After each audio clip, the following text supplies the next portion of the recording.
So many vape shops. I know. What's up with that? I don't know. It's weird. Have you ever vaped? I've never vaped. Has anybody here ever vaped? I've never done a vape. Man.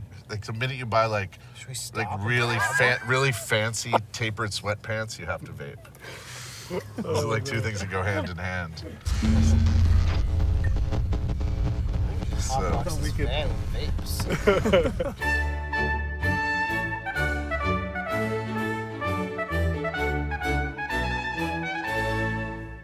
My name is Nick Curtola. I'm the chef at Four Horsemen in Williamsburg, Brooklyn.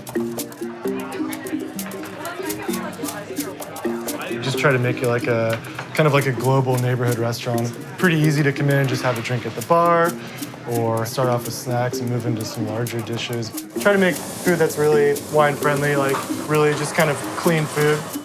This year's been really good for citrus, so we decided to do a salad with it. The food at the Four Horsemen is very reflective of my cooking history, and starting off in California, I think I bring the mindset of using really fresh ingredients in their peak season and just having a really light hand with it.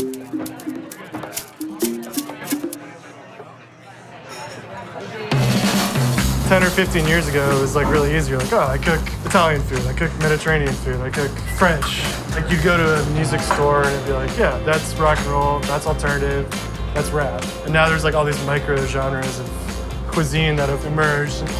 This tilefish is caught out on Montauk, Long Island. It's pretty simple. We just roast it in a banana leaf. We try to get a little bit of char on the mushrooms. Hit them with a little bit of this fish stock that we make. It's like a loose dashi. We make it with the fish bones from the tilefish. The pork chuck's been resting. In the meantime, we make a little celery salad.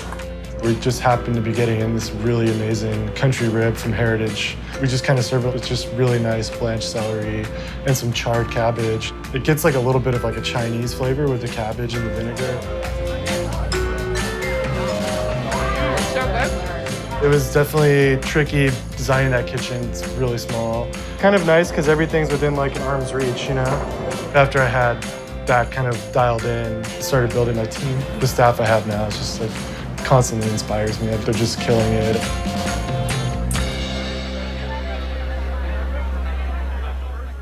We started off the night at the Four Horsemen.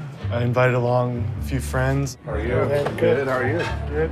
Justin Cherno came with us. He's a wine consultant for us and just good friend, good guy. Also my friend Max Sussman from Ed and BEV'S in SAMESA. He's just a really great, solid guy. And then my friend Mike Lassens, who actually is one of the managers over at FRANNY'S. They're just fun guys to go out with. They like food a lot, they're passionate. You know, you can just relax and have a good time with them.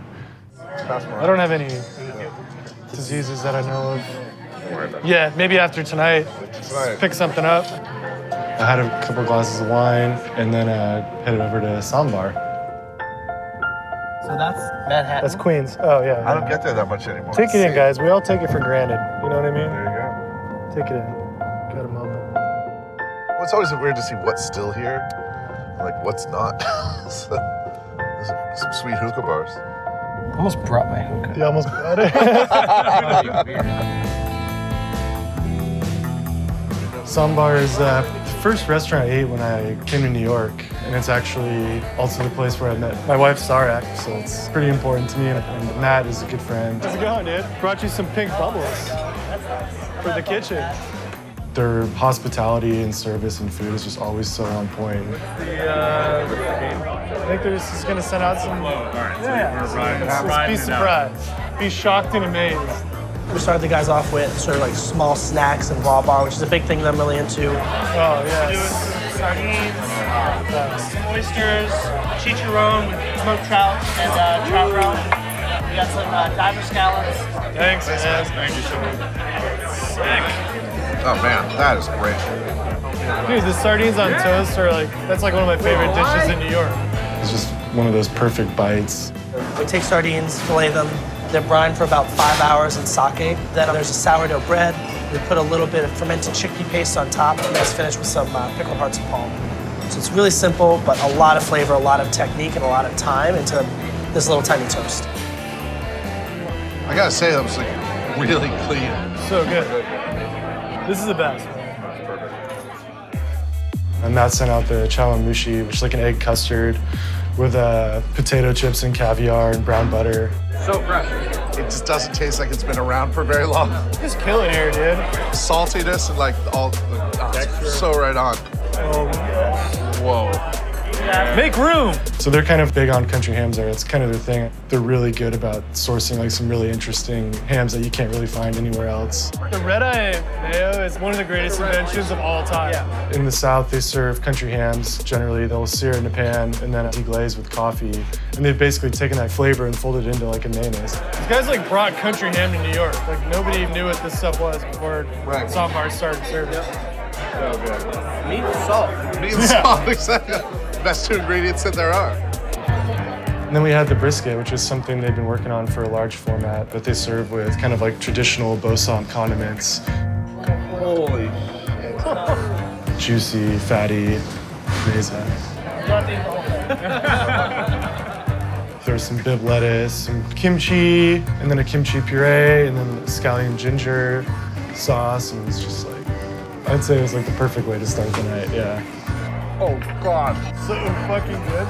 It's so good. I was gonna try not to swear like we talked about, but... You guys had a talk about it? Well, we talked about it. Our moms are watching. Yeah. Yeah. You got, you I mean, know. my mom drops the occasional F-bomb too, though.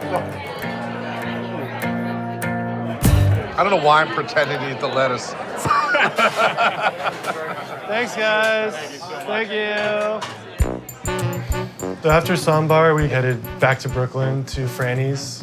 So we're using Waze? Is that what we're doing, or are we Google mapping? Oh, wild curveball. Yeah, all right. Interesting, interesting move. Waze. Thank you very well. How are you feeling? We're getting Excited? very excited. It was a good homecoming for me. I used to work there, and I haven't been in a while. How's it going? Good, how are you? John, the chef there, is a friend, and he's actually leaving soon, so it's probably my last time I'm gonna get to go there before he leaves. Since you haven't had enough salted meat. Man, never enough. John started us off with some charcuterie.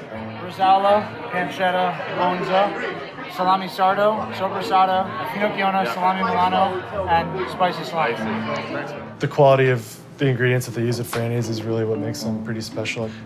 We had a citrus salad. All the components are just like peak season. John is very adamant about like going to the farmer's market, and it's not just for show. I mean, he's there with like bags over his shoulders at 7:30 in the morning. What's that? Is that a piece of bread? That's bread. He sent us out a bean dish with some smoked pork over a little piece of bread and like a little broth, and it was just perfect, humble food, just executed in a way that not many people can do that, you know? It really is the food that you like wish you ate when you were traveling in Italy. Yeah, it is. It doesn't exist. But the old guy comes out every day. Yeah. And he makes these beans. Really good. Yeah. It was March Madness at FRANNY'S, so they kind of have a contest with all the staff to kind of like create a pizza, and they start off with a 16, kind of whittle it down. We made it on the Final Four night.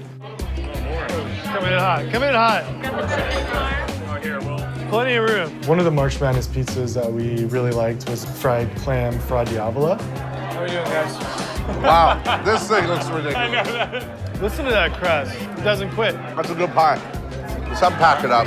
Nothing better than a little leftover clam pizza. After FRANNY'S, we got back in the van and headed over to Achilles Heel and Greenpoint. I would say I remember leaving there 80% of the time, but 70% of the time I've left. Oh, don't tell me that. The odds are that you leave remembering, if that helps. Just want to give a big shout out to Waze for... Yeah, Waze, sweet.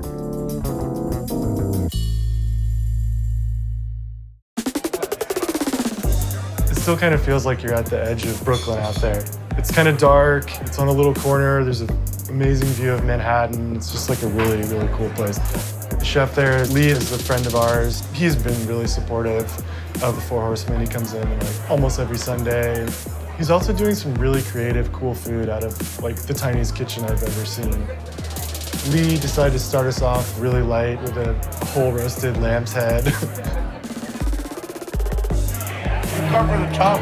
We'll get in there. After that, he sent us out this charred broccoli dish with a few different cuts of meat. It's just kind of amazing the kind of food that he can put out of that kitchen. I mean, it's smaller than the kitchen in my apartment. It's definitely a meat-indulgent night, but I think at that point, everyone was ready to head back to home base. How are we doing this, Two man? extra bodies. I just can't believe you guys have to cook after this. After you. All right, you know? We're gonna go back in my comfort zone. Got back in the kitchen. The guys here were really excited to jump in and help too, and we put Max to work.